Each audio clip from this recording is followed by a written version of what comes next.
one of our two candidates. This is for the race for Lincoln County Assessor. There are two candidates. Pauline Porter is the Republican. She was unopposed in the primary. Josh Brumfield is the Democrat. He emerged from a two-candidate primary against Tracy Dempsey. Both are seeking to succeed the current assessor, Tracy Dempsey, the former state senator and the current Democratic Party chairman. It is a 4-year term. Now, Josh Brumfield did send me a message, I think, on Thursday or Friday to say that he would not be able to be here this evening because of prior commitments. So I promise I'd pass that along to you guys. So Pauline, I guess we'll definitely do 2 questions, maybe more, depending on how things go, if that's okay. Do you want to start with some opening remarks? Yes, sure. My name is Pauline Porter. I am a Republican, as you said, for the candidate of the assessor's office. I was born and reared until I was 10 years old anyway, in Lincoln County. I was born at Big Ugly, and my husband takes great pleasure in saying he married a Big Ugly man. A little humor there. Unlike Ken said, he said he was a little nervous. Well, I'm not a little nervous, I'm a whole lot nervous. Because I'm not near as eloquent a speaker as Governor Romney or President Obama. And so you may have to bear with me while I get my bearings sometimes on some of these questions. But thank you, Michael. I'm seeking the office of the assessor because I now have the time to. I retired a year ago from the West Virginia Department of Health and Human Resources as an income maintenance supervisor. I was supervised the food stamp and Medicaid unit. And I thought I would spend time with my little granddaughter, which I was able to do. She's now entered West Hamlin Preschool, so now I find myself needing something else to do. So, and I feel like the Office of Assessor, you know, it really plays a big role in providing services to our county citizens. It's a natural part of the government. We're always going to have taxes. As you always may have heard the old saying that you have 2 things in life that you have to do. Well, you have to pay your taxes and you have to die. So let's make it as pleasurable as it can be, paying our taxes. And I'm looking forward to the time I enter heaven too. So hopefully that'll be a pleasurable experience too. Anyway, I am as some of the other candidates mentioned, I feel like that I am a good candidate for my office. I plan on being fair and equitable to all the citizens. Of course, I don't make the laws as far as the tax laws go. I just implement them. I have, you know, I have to be fair. I have to be fair in how I do those things, though, and hope to work with the current staff, office staff, and the field staff in determining our correct assessments on our properties and evaluations. So, I desire your vote this fall. All right, fine. We move to our questions, and I'm just looking at question 1 and 2. You've more or less answered them already in your introduction. So I'll go to question 3. Question 3, arguably more than other offices in the courthouse, the assessor's role involves working with the sheriff, working with the county commission and other county agencies. What would you do as assessor to make sure that there's good, solid working relationships with the other elected officials and their offices? Well, I plan on being a full-time assessor. I've always been someone who is very dedicated and hardworking whenever I have a job to do. My experience with the DHHR, you know, I have to meet deadlines and have to do evaluations and those types of things. I hope that my diligence in getting reports and getting my work done on time will assist each of these other offices in the sheriff's office has to have the work that we do in order to collect the taxes. So, you know, I want to make sure that I have met everything that my office needs to do. And of course, the county commission is given the task of distributing the monies that are collected from the taxes that are Okay, now my question number 4 down here. Your candidate, the one from the group GOP that ran in the Lincoln Journal the past 2 weeks, I believe, spoke of honest leadership for a change. And Mr. Bromfield's ad last May, also in the Lincoln Journal, spoke of ending favouritism for the select few and privilege. Now, Josh can't answer for him, but could you explain what you meant by the phrase honest leadership for a change?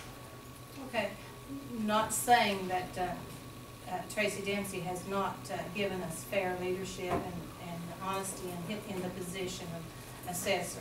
Of course, we talked all the way this night about the corruption that happened in our county, and as others know, you know, we can't accept that for our county officials. We have to have someone in each of these positions that is honest, has integrity, and is willing to step up and say, I did this because of this.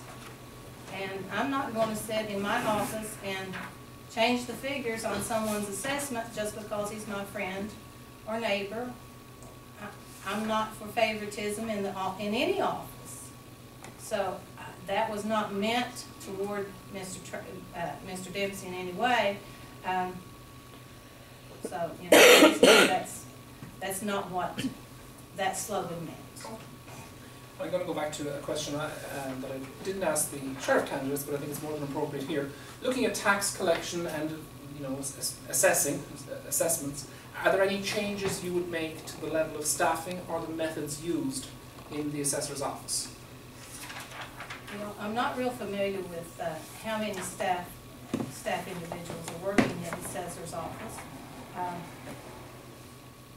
I know that a statement was made that if my opponent got elected, he would fire everyone in the office of the assessor. That's not a very intelligent statement to make, because whenever you're going into a position, you're definitely going to need that experience from those individuals that are working in there. And I understand that a couple of the individuals did choose to go ahead and vacate their offices or their positions in that office, thinking that maybe my opponent would be the chosen person this fall. I'm not sure what changes I'll make because I'm not there and I don't know the particulars of the office. I'm a fast learner. I expect that I'll need some training. I know in my past work experience, I know how to meet deadlines. I know the importance of accountability in the office. So I'm hoping to draw on that, draw on my background of my husband and I have been business owners in the past, so I know how to balance a budget. I know how to as the assessor, I'm the manager of the office, of course, but I hope to be involved in a lot of the activities that go around. I'm not one to just sit back behind the desk and, you know, let the workers do it all, because if I'm accountable, I need to know what's going on. So, you know, there could be changes, some changes that I would look forward to, but also I'm thinking about that a lot of our individuals in the county, especially the aged and disabled, they're not aware of the Homestead Exemption Act.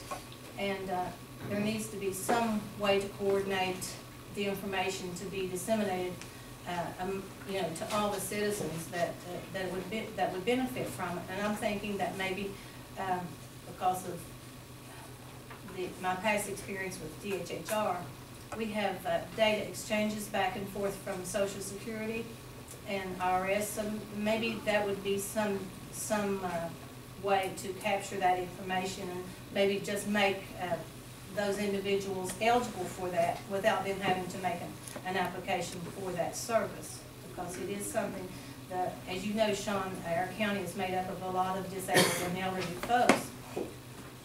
Excuse me. But you know, and if we could at all possible help them, because they are on fixed incomes, that would be a tremendous service to them. You know, we need to be cautious about getting our fair taxes, everyone to pay their fair share, but then again, not, to be cautious that we're not overtaxing our citizens. Okay, well that was 3 questions. If you want to give a closing statement, I think the ordeal will be finished. Well, I think basically I said in my opening statement who I am and what I'm about. And if you do vote for me this fall, I promise that I will do everything in my power to have an open door policy. If you have questions, I would be available, and hopefully that my staff will be cooperative and courteous and kind to every person who walks into the assessor's office or who needs help, that will be efficient enough, to answer all questions. And if you feel like your taxes are unfairly assessed or your property is unfairly evaluated, appraised, that there is an alternative. There is a Board of Equalization, a review board that meets every February of each year, and things can be worked out that way if I can't handle it myself. So appreciate your vote. Thank you, Pauline.